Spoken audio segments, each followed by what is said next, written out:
Flame Domain is a place that everybody is scared of. I personally am a little scared when I see this Flame Domain.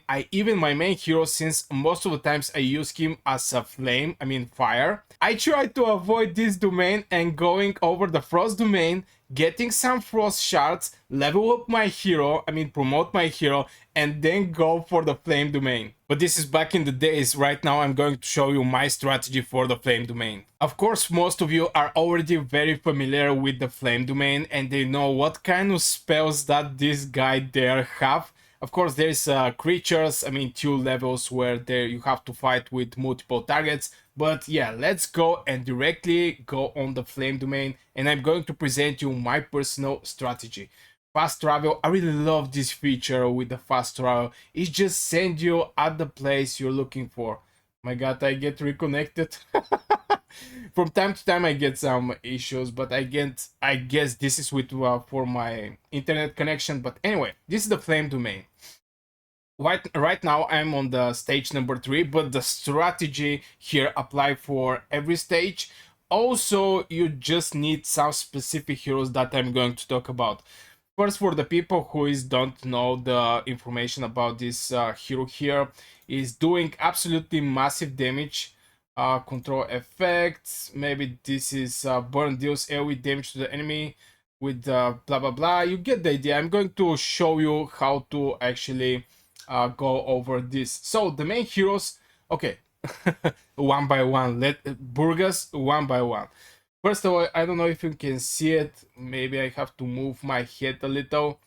Is enemy takes 60% less fire damage and necrotic damage, and they deal 60% more damage to the fire enemies. So with 2 words is you're going to do 60% less damage and you're going to take 60% more damage. I mean, this is maybe one of the points of the Dragonheir Silent Gods, where you have to level up other heroes different from couple heroes you have, because here you cannot use I cannot use one of my main heroes, which is Carl. He's on fire. People cannot also use Horus. Okay, let's jump directly on the heroes that most likely I'm going to use. First of all, just to remember what kind of heroes I actually use there. I didn't do it for long times. So is Garius, is Usha. Now Usha mostly I use in the Goblin Lairs, but since I don't want to level up heroes for every domain, every template, we have a specific time. Goblin Lair is taking so much stamina, getting some extra gear costs so much stamina and stuff like this. So definitely I go with Usha here, even though Usha for me is only for the Goblin Lair. So yeah, let's jump directly on the heroes. The first one is of course Sigrid. Now my main weapon is Sigrid. As you can see here, she's doing pretty decent damage. She have this Eye of Something that is going to increase her ultimate. And again, Sigrid is a hero from the season 1. Is a must hero. If you want to proceed in this game faster and easier, Sigrid is the person for you, the hero for you. So yeah, from here you can see only the gear. Of course, this is the gear. I use some stuffs. Of course, this is not the best one. I just get the epic one for each of my heroes and I don't farm more of these materials. I'm looking for the legendary one just to boost my heroes better. But right now I only use this one. So Sigrid is one of my main heroes. And the main purpose of this is this attack penalty that is 50% reducing the attack. Very important. Right now we don't have healing prohibition, but the ultimate of the Sigrid is absolutely insane. Is 820% attack poison damage.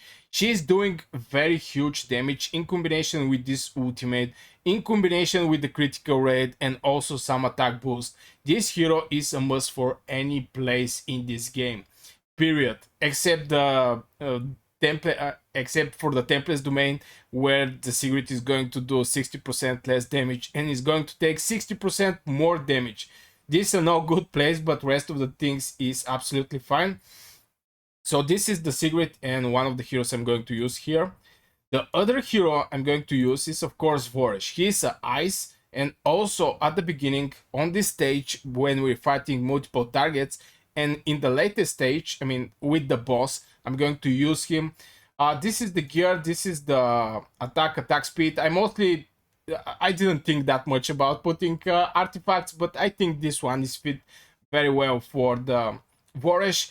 Of course, most of my artifacts is a rare. I didn't make that many summons to actually have enough dust or these strange circles to buy more epic artifacts. So this is my second hero. The spell of this hero is hitting everything, and this is in help for the Sigrid. Right now there is a 5 enemies, and when the Vorish is hit, and after Vorish the Sigrid hit, she's going to hit everything with this buff prohibition. And since I level up this spell at the maximum, is the chance to actually inflict this debuff is 100%. 75% from here and 25% from leveling this spell. So this makes this hero absolutely great. It's not the best choice for this dungeon, but let's be honest, we don't want to go for each of these domains and actually level up a specific heroes just to increase our effectiveness by a lot. We want to get our shards, level up our main heroes, and at some point in the game where we're strong enough, we can actually focus on the specific heroes, because Vorish is going to help me in the Goblin Lair. In the Goblin Lair, by doing better stages in the Goblin Lair, I'm going to receive more experience potion, and it's going to be way more easy to level up other hero, so I can improve this hero. Just you need your main heroes in the progression, and sometimes you're going to use them even though that they're not the best one. And in this case, Voris is not one of the best one, but I'm going to use him. The other one is Garius. Garius is a hero that is a must in the season 2. One of the best tanks in the game. In my opinion, my personal opinion, is even the best tank in this game. And this is the gear I use on him. This is the artifact life spindle. That is additional 50% chance to heal additional ally with of the maximum HP. Absolutely great artifact for the Garius. He's providing healing, and he's doing huge amount of healing. It's not only on specific place or specific hero or specific range. He's covered the whole map, so everybody's going to receive this healing. Also, the healing of this guy is absolutely insane. 600% from his defense. He's also a commander that increased defense by 24 to all battles.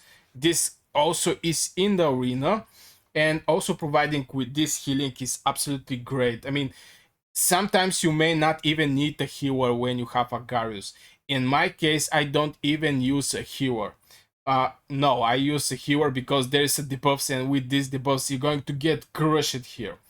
Anyway, the other spells of the Garius is HP recovery that he's going to receive. Also defense up, increase 2% of defense. Absolutely great hero. From there, I'm jumping to Katrine. Now Katrine is a must hero for any instance that have debuff.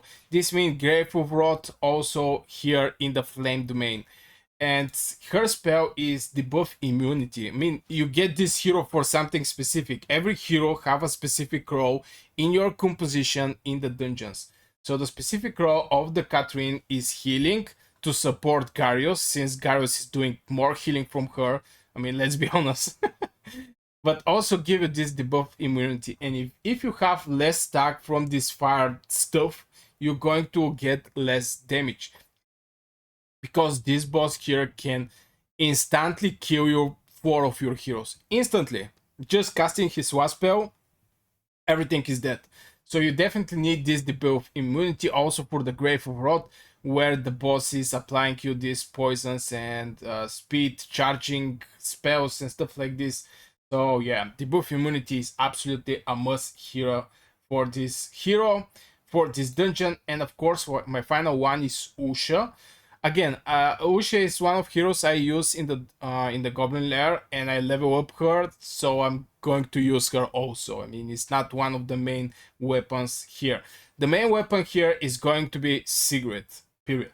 So, after we check everything, also this hero is pretty decent since he's applying Frost, and first spell is 2 basic attacks and enemy Frost deals double damage. So she's going to hit with double damage the enemy with inflicted with Frost, and she's applying frost.